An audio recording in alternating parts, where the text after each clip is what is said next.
521 number की चेतावनी की अमृतवाणी है। अवसर दिए अनेक, किंतु तूने सर न झुकाया, उठाया अभिमान से, क्या बार बार अवसर मिलता है? इससे जुड़ी दूसरी है, अब सर पटकने से क्या होता है?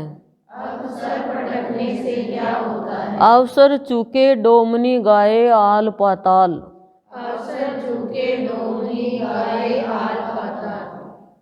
दोनों अमृतवाणी अवसर की है। अवसर दिए अनेक, किंतु तूने सर न झुकाया, उठाया अभिमान से, क्या बार बार अवसर मिलता है? अब सर पटकने से क्या होता है? अवसर चूके डोमनी गाए आल पाताल। सद्गुरुदेव ने उन प्राणियों को डोमनी बताया है। डोम की स्त्री डोमनी, जो अच्छी बातें नहीं करते हैं, गंदी बातें करते हैं, गंदा नाच करते हैं, विषय वासना का, जो शमशान घाट में रहते हैं, चिता को जलाते हैं,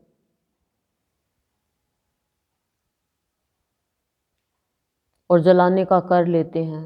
राजा हरिश्चंद्र ने डोम के यहाँ नौकरी करी थी। आल पाताल यानी निरर्थक बातें करते रहते हैं, कामना वासना की बातें करते रहते हैं, दिखाते रहते हैं अपने आप को।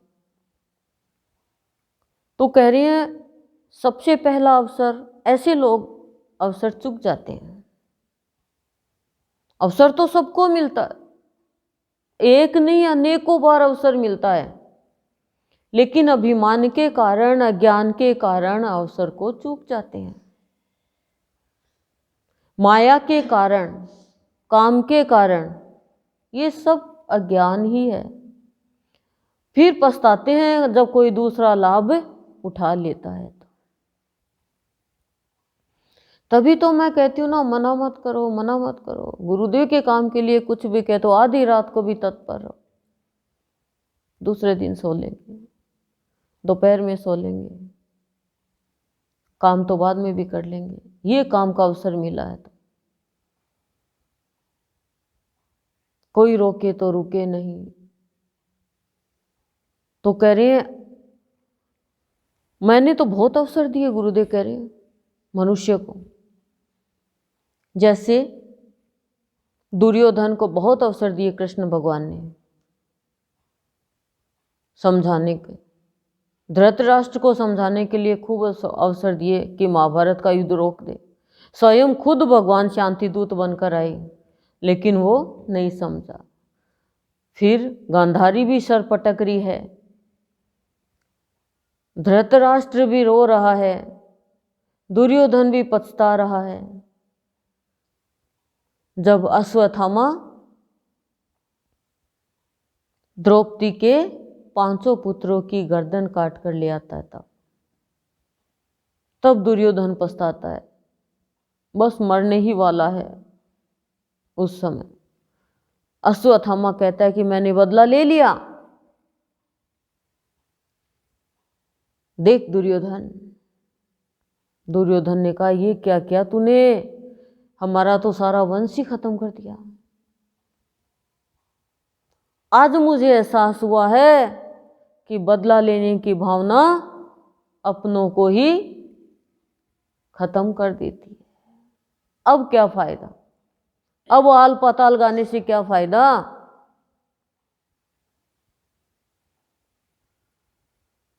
अवसर चूक गया हो। कंस को भगवान नारद को भेजते हैं समझाने के लिए, पर कंस भी नहीं समझता है, नारद जी की हंसी उड़ाता है।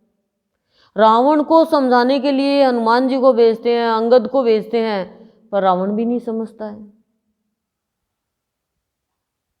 अवसर चूक जाते हैं। बहुत शुभ अवसर जीवन में आते हैं।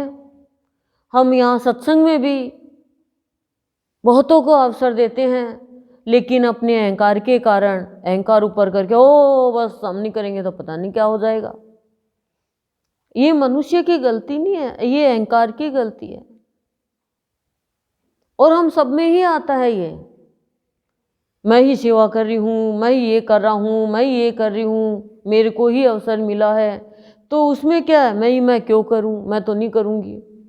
और चुप जाते हैं सर, और फिर रोते हैं, बिलखते हैं सर पटक पटक के जब वंचित रह जाते हैं तो। अरे भाग्य से मिलता है अवसर तो हमें, अरे वो अवसर हम बहने तो घर के काम में ही और आल पाताल गाते रहते हैं, मेरे को ये काम नहीं है, मेरे को इसका डर है, मेरे को उसका डर है, मेरे को ये बहाना बनाना, सिर्फ एक दूसरे को धोखा देना, ये करते रहते। तो कह रहे हैं 84 क्या अवसर बार बार मिलता है क्या, ये तो एक बार मिलता है। और उस अवसर को चूक गया। और भगवान ने तो बहुत अवसर दिए, कई बार शर्म के मारे, कई बार डर के मारे, कई बार इज्जत के मारे, कई बार अभिमान के मारे, ये सब अभिमान के ही कारण है। कई बार किसी के कहने से अवसर चूक जाते हैं, कई बार आलस्य में, कई बार कुसंग से, कई बार प्रारब्ध से, अनेक को कारण है और अवसर चूक जाते हैं। और फिर वो अवसर के लिए हम पछताते हैं कि मेरे को अवसर मिले, अवसर मिले, अवसर मिले, फिर वो अवसर नहीं मिलेगा। क्यों? क्योंकि ये तो सत्य का जो अवसर है वो तो एक बार ही मिलता है। रैदास, संत रैदास जाति से चमार, लेकिन संतों की तो कोई जाति होती नहीं। अब एक सेठ जा रहा है, उसकी ख्याति सुन करके अचानक उसे प्यास लगती है। संत को देखकर, दर्शन करके वो कहता है पानी पीने के लिए।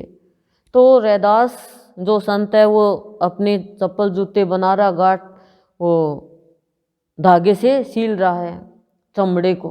अब वो पानी तो गंदा हो रहा था, उसने वही पानी पिलाने के लिए सेठ को अवसर दिया। सेठ ने सोचा ये तो गंदा पानी पिला रहा है। अब सेठ ने पानी पीने की एक्टिंग तो करी, लेकिन पानी पिया नहीं, नीचे चला गया सारा। और एक बूंद कुर्ते पे गिर गई।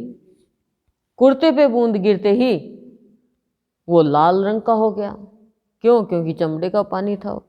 हमारी नजरों में तो संत के तो हाथ लग गया तो अमृत हो गया वो। बेटी उसकी, सेठ की बेटी कपड़े धोने जाती है तो वो दाग नहीं उतरता है, तो वो मुंह में चूस लेती है, चूसते ही उसको ज्ञान हो जाता है, प्रकाश ही प्रकाश दिखने लग जाता है। अब वो बेटी बड़ी बड़ी ज्ञान की बात करती है। सेठ कहता है बेटी को, बेटी तू ये क्या बात कर रही है, इतनी बड़ी ज्ञान की, आत्मज्ञान की रही है कि सब भगवान का है। तो कहा पिताजी आपके कुर्ते के कोई दाग था, मैं सोची पिताजी डांटेंगे, मैंने चूसा, चूसते ही मेरे को ये ज्ञान हुआ। अब सेठ भागा नंगे पैर, लेकिन संत ने कहा सेठ अब तो अवसर चूक गया, अब दोबारा जन्म। ऐसे ही हमारे गुरुदेव के पास और बाबा के पास बहुत लोग आए, लेकिन अवसर चूक गए। क्यों? क्योंकि गुरुदेव को साधारण प्राणी मान लिया, बाबा को साधारण प्राणी मान लिया।